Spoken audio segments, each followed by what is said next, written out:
हमें लगता है कि हम अच्छे आचरण करते हैं, दुख क्यों मिलता है? हमारे बहुत जन्मों के कर्म हमारे संचित हैं। जब तक हम भगवद अर्पित कर्म नहीं करेंगे, भगवान नाम जप नहीं करेंगे, भगवत आश्रय नहीं लेंगे, तब तक उन कर्मों का नाश तुम्हारे शुभ कर्मों से नहीं होगा। शुभ कर्म और अशुभ कर्म दोनों का अलग अलग भोग प्राप्त होगा, जिसे सुख और दुख कहते हैं।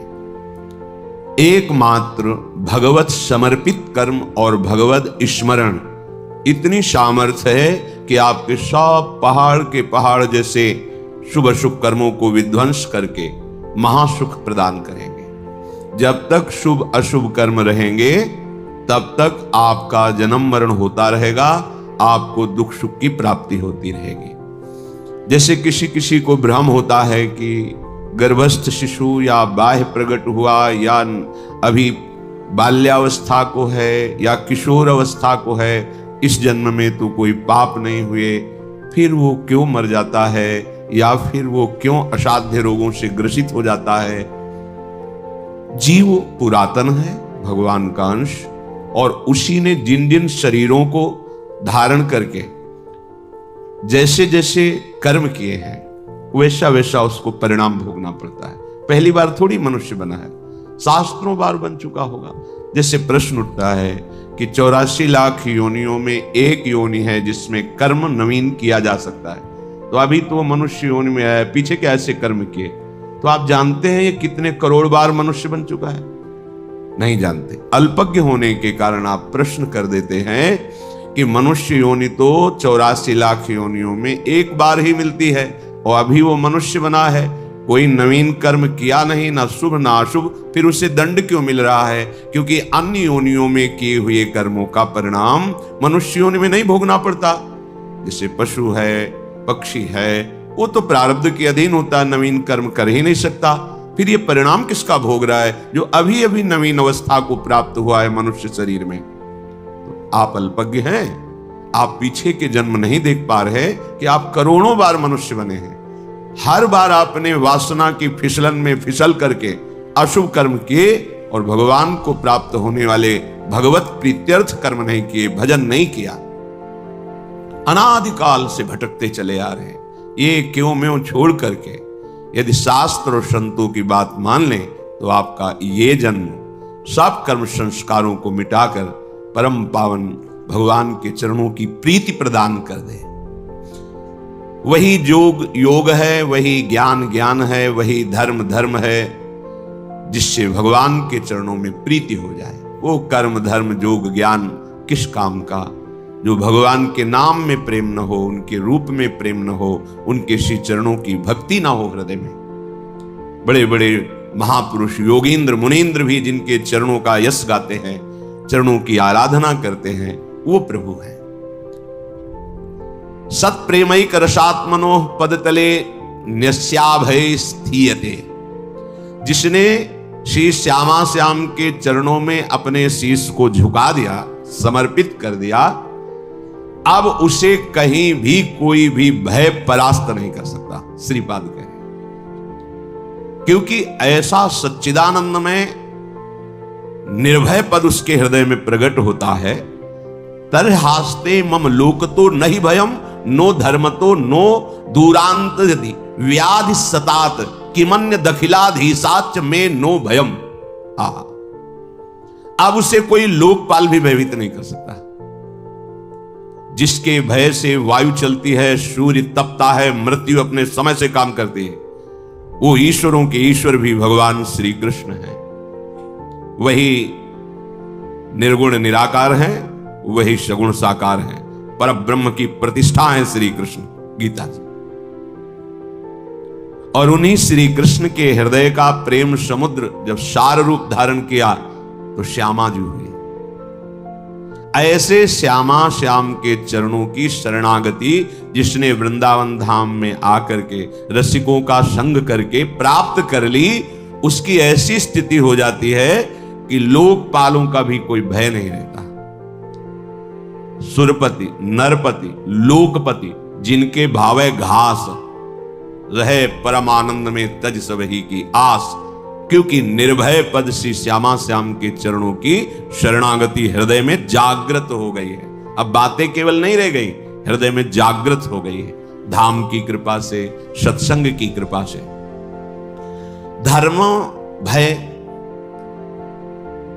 किसी भी प्रकार का अब उसे धर्म भय भी नहीं लग सकता कि मेरा कुल धर्म तो ये है, लोक में मेरा एक कर्तव्य है, ये धर्म अब भय नहीं। अपनी शरणागति के लिए भगवान श्री कृष्ण चंद्र जी गीता जी में कहते हैं, सर्व धर्मान परित्यज्य मामेकम शरणम भज। सारे धर्मों का मेरे चरणों में त्याग कर दो, अर्थात मेरे चरणों का आश्रय लेकर भजन करने से सब धर्मों की स्वतः पूर्ति हो जाती है। जैसे समुद्र में स्नान करने पर नर्मदा, गंगा, यमुना, जितनी नदियां हैं सबका उगान हो गया, क्योंकि सब नदियां अंततः समुद्र में ही विलीन होती हैं। ऐसे ही सारे धर्मों का अंततः विश्राम स्थल परम धर्म भगवान श्री कृष्ण के चरणों की शरणागति आराधना है। सर्वधर्मान परित्यज्य माम एकम शरणम। और यहां वही एक रसो यह परमानंद एक द्विधा सदा श्री राधा कृष्ण रूपाभ्याम तस्यै तस्मै नमो नमः। वही एक सच्चिदानंद प्रेम रस में डुबोने के लिए युगल रूप धारण करके रसिकों को परमानंद प्रेमानंद प्रदान करता है। तो जिसने श्यामा श्याम के चरणों का दृढ़ता पूर्वक आश्रय ले लिया तो बोले उसको लोकपाल भी भय नहीं प्रदान कर सकते। जैसे यमराज ये भी लोकपाल हैं, वरुण ये भी लोकपाल हैं, अग्नि ये भी लोकपाल हैं, वायु ये भी ये बड़े बड़े जो लोकपाल हैं ये भी भय प्रदान नहीं कर सकते। अब उसे कोई धर्म भयभीत नहीं कर सकता कि हमारा ये जाति धर्म कुल धर्म ऐसा ऐसा। सब धर्मों की पूर्ति भगवान श्री कृष्ण के चरणों में है। इसीलिए गोकर्ण जी ने अपने पिता को जब उन्होंने हाथ जोड़कर कहा, बेटा मैं तो मोह में फंसकर पुत्र प्राप्ति को ही सर्वस्व समझता था, लेकिन इस धुंधकारी के द्वारा की हुई अत्याचार से आज समझ में आया कि ये ठीक नहीं है मोह, अब कैसे त्यागूं, कैसे भगवान को रिझाऊं। तो उन्होंने कहा धर्मम भजस्व सततम, सतत धर्म का ही भजन करना चाहिए। तो उनका वो तो कर रहा था, बोले नहीं अभी लोक धर्म का पालन कर रहे थे, परम धर्म का नहीं। इसलिए आगे लिखा त्यज लोक धर्मान, लोक धर्म का त्याग करो, परम धर्म भागवत धर्म प्रेम धर्म का भजन करो। कैसे समझो कि किसे भागवत धर्म कहते हैं, किसे प्रेम धर्म कहते हैं? बोले संतों की सेवा करो, सेवन करो भगवत प्रेमी महात्माओं का, तो पता चल जाएगा कि भागवत धर्म किसे कहते हैं, प्रेम धर्म किसे कहते हैं। धर्मम भजस्व सततम त्यज लोक धर्मान सेवन सदा साधु पुरुषं, सदा भगवत प्रेमी महात्माओं का सेवन करो। अगर आप आगे की बात नहीं समझे तो संत संग करने पर भी लाभ नहीं मिलेगा। जहि काम तृष्णाम, कामना और तृष्णा का त्याग करके संत संग करो। अगर कामना रखोगे और तृष्णा तो संत संग का लाभ आपको अनुभव में नहीं आएगा। कामना किसे कहते हैं? देखे हुए सुने हुए पढ़े हुए भोगों को भोगने की इच्छा का नाम कामना है, और भोगे हुए भोगों को पुनः भोगने की इच्छा का नाम तृष्णा है। इसलिए कह रहे साधु सेवन करो पर जहि काम तृष्णाम, कामना और तृष्णा का त्याग कर भगवत प्रेमी संतों का सेवन करो। जब भगवत प्रेमी संतों का सेवन करोगे तो आप में सद्गुण जागृत होंगे। तो उसमें सावधानी ये रखना है, अन्यस्य दोष गुण चिंतनमासु मुक्त्वा, तुम्हें कहीं गुणाभिमान ना हो जाए। संत संग कर रहे हो, भगवत आराधना कर रहे हो, तुम में सद्गुण व्याप्त होंगे, लोग सम्मान करेंगे, तो कहीं तुम दूसरों के दोषों का दर्शन और निंदा करना शुरू न कर देना। इसलिए सावधान रहना। लोक धर्म का त्याग करके भागवत धर्म का सेवन करो। भागवत धर्म का परिचय भगवत प्रेमी महात्माओं के संग से होता है। संग का रंग कामना और तृष्णा के त्याग से चढ़ता है, और उस रंग को संभाल सके इसलिए अन्यस्य दोष गुण चिंतन मास मुक्त्वा, दूसरे के गुण दोष का चिंतन त्याग कर दे। हमारे पास समय ही न बचे अपने भगवत चिंतन से। कभी नाम, कभी गुण, कभी लीला, कभी रूप, कभी धाम, कभी सेवा, हमारा सारा समय इसी अभ्यास में जाए। अन्यस्य दोष गुण चिंतन का तब हमें अवसर मिलता है जब हम प्राप्त दिनचर्या का प्रमाद के कारण त्याग करते हैं। अगर भगवत प्रदत्त गुरु प्रदत्त दिनचर्या का हम ईमानदारी से पालन करें तो हमारे पास समय ही नहीं है किसी के गुण दोष देखने का। इसलिए कह रहे हैं अन्यस्य दोष गुण चिंतन मास मुक्त्वा सेवा कथा रसमहो नितराम पिबत्वम। भगवान की लीला चरित्रों का गायन श्रवण और प्रभु के श्री अंग की सेवा। अपनी कुटिया में ठाकुर जी को विराजमान जो किए हैं वो साक्षात हैं, ऐसी भावना से उनकी सेवा में रत रहना। तो यदि आप श्यामा श्याम के चरणों की शरणागति ले ली तो अब आपको धर्म का भी भय नहीं करना कि मेरा कुल धर्म, मेरे कुल देवता, मैं एक पिता हूं, मेरा ये कर्तव्य, मैं एक पुत्र हूं। ये सब कर्तव्यों की पूर्ति स्वतः हो जाएगी जब आप भगवान के आश्रित हो जाओगे। तो इसका मतलब ये सब नहीं करना चाहिए, नहीं, अंतर्भाव नहीं समझ पाए। जब आप भगवान की शरण में होगे तो आपकी बुद्धि इतनी पवित्र होगी कि आप एक पिता का, एक पुत्र का, एक पति का या एक पत्नी का या अपना ऐसा महान आचरण सद्गुण प्रकाशित करेगा इस शरणागति कि सब आप पर प्रसन्न हो जाएंगे, सब आपको आशीर्वाद देंगे, ऐसे आचरण आपसे होने लगेंगे। पर आपकी रति होगी भगवान के ही चरणों में, प्रभु के नाते से ही सब कर्तव्यों का पालन होगा। तरहास्ते मम लोकतो नहीं भयम नो धर्मतो नो दूरांताधिव्याधि सतात। अगर किसी कर्म के वशीभूत होकर के हमारे शरीर में 100 भयानक रोग एक साथ पैदा हो जाएंगे तो भी मेरे हृदय में कोई चिंता नहीं रहेगी, क्योंकि हम श्यामा श्याम के शरणागत हैं। अक्षरशः सत्य है। हृदय से शरणागति स्वीकृत हो जाए तो ये बात करें कि 100 शतम 100 यदि रोग एक साथ प्रकाशित हो जाएं इस शरीर में तो भी मेरे हृदय में कोई चिंता, कोई शोक, कोई भय नहीं होगा, क्योंकि हम प्रभु के शरणागत हैं।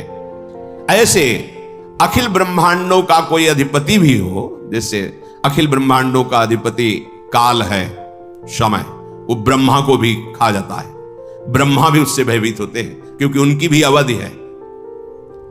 अखिल ब्रह्मांडों का अधिपति भी मुझे अब भयभीत नहीं कर सकता। भगवान का ही स्वरूप है काल। समुझ जे आए शरण ते डरत ना काल डर।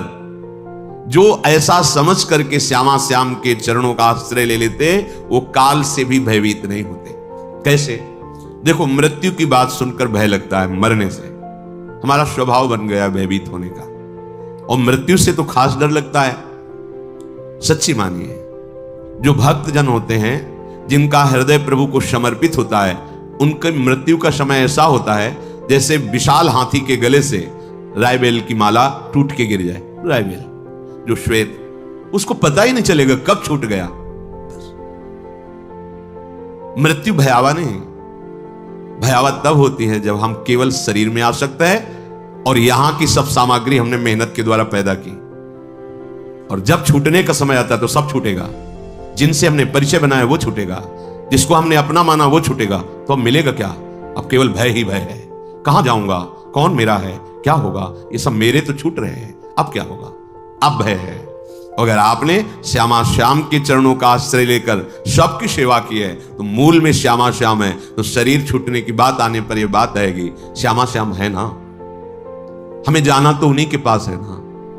आप देखो ना, वास्तविक हृदय में जब शरणागति आएगी तो मृत्यु का भय भी जाने लगता है। मरने का मतलब है अपने प्रीतम के समीप नित्य निरंतर सानिध्य में रहना।